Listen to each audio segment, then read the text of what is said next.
بسم اللہ الرحمن الرحیم۔ کھول کے دیکھ چشم دل، آتا ہے لطف کیا نماز میں، ہر طرف آتا ہے نظر نور خدا نماز میں۔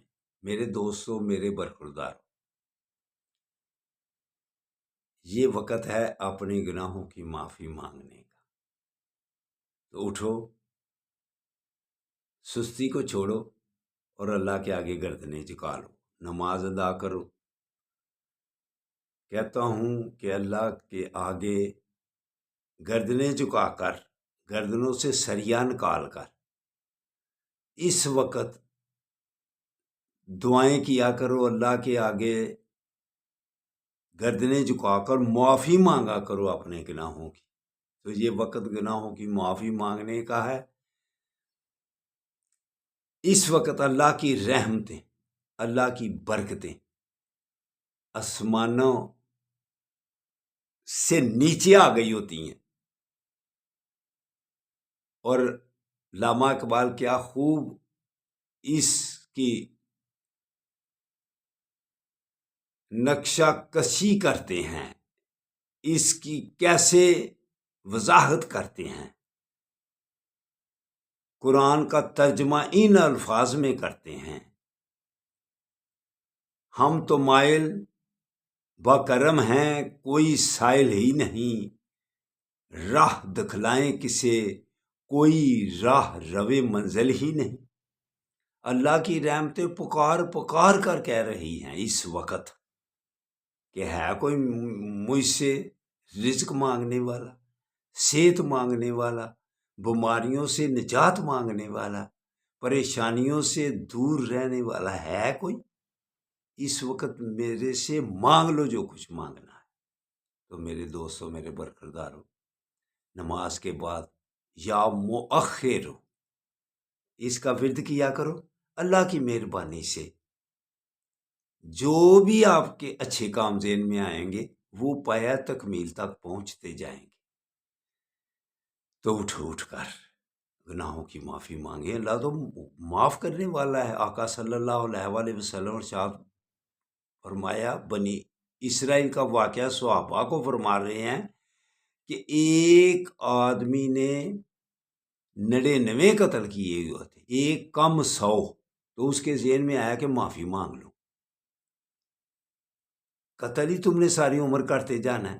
جب اس نے ایک راہب سے پوچھا، ایک اس کے ذہن میں آیا کہ اس سے پوچھوں کہ اللہ وجہ مجھے معاف کر دے گا۔ جب اس نے اس سے کہا کہ اللہ مجھے معاف کر دے گا، اس نے کہا تیرے گناہ کیا ہیں؟ اس نے کہا 99 قتل کیے ہوئے ہیں۔ تو اس نے کہا توبہ توبہ استغفار استغفر اللہ، تجھے اللہ کب معاف کرے گا؟ اس کے ہاتھ میں ہی چھرا ہوتا تھا،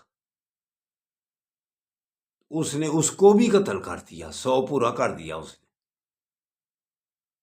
یہ لمبی حدیث ہے، نبی کریم صلی اللہ علیہ وآلہ وسلم صحابہ کو سنا رہے ہیں۔ جب 100 قتل ہو گیا، پھر اس کے ذہن میں آیا کہ اللہ سے معافی مانگ لینی چاہیے۔ پھر اس نے کسی راستے میں جانے والے سے پوچھا کہ 100 قتل کیا ہوا ہے، کیا اللہ مجھے معاف کر دے گا؟ اس نے اسے کہا کہ جاؤ، وہ پہاڑی کے اوپر اللہ کے نیک بندے اللہ کا ذکر کر رہے ہیں اور اپنے گناہوں کی معافی مانگ لیں، اس میں جا کر شامل ہو جا۔ جب وہ اس طرف خوش ہو گیا اور اس طرف جانے لگا، تو جاتے جاتے راستے میں جب پہنچا تو اس کی موت واقع ہو گئی۔ اب دونوں طرف کے فرشتے اس کو اٹھانے کے لیے آ گئے، جنت والے بھی اور دوزخ والے بھی۔ دوزخ والے کہنے لگے کہ یہ تو 100 قاتل کیا ہوا ہے، اس نے قتل کیا ہوا ہے، تو یہ تو جہنمی ہے۔ تو فرشتے جنت والے کہنے لگے کہ یہ تو معافی مانگنے جا رہا تھا، یہ تو اچھے، اس کی نیت یہ تھی کہ وہاں جا کے معافی مانگو، ان کے ساتھ شامل ہونے والا تھا یہ۔ تو یہ تکرار جب شروع ہوا تو اللہ کی طرف سے ایک فرشتہ آیا، اس نے کہا کہ دونوں طرف سے جگہ ناپ لو، اگر یہ چل کے زیادہ آ گیا ہے، تھوڑا سا آگے چلا گیا ہے، تو پھر جنت والے لے جائیں، تو اگر راستہ کم طے کیا اس نے تو پھر دوزخ والے لے جائیں۔ جب راستہ ناپا گیا تو وہ عین درمیان میں تھا۔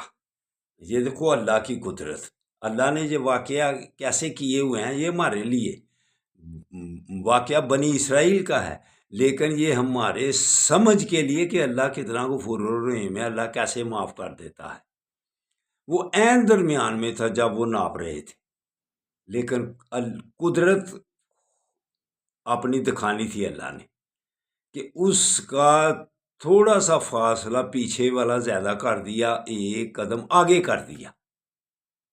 تو جب وہ فرشتے ناپ رہے تھے تو تھوڑا سا پیچھے والا حصہ زیادہ ہو گیا،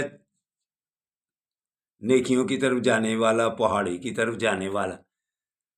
تو یہ پھر اللہ تعالیٰ نے اپنی رحمت و غفور و رحیمیت کی وجہ سے اس کا فاصلہ تھوڑا زیادہ کر دیا، تو جنتی فرشتے اس کو جنت میں لے گئے۔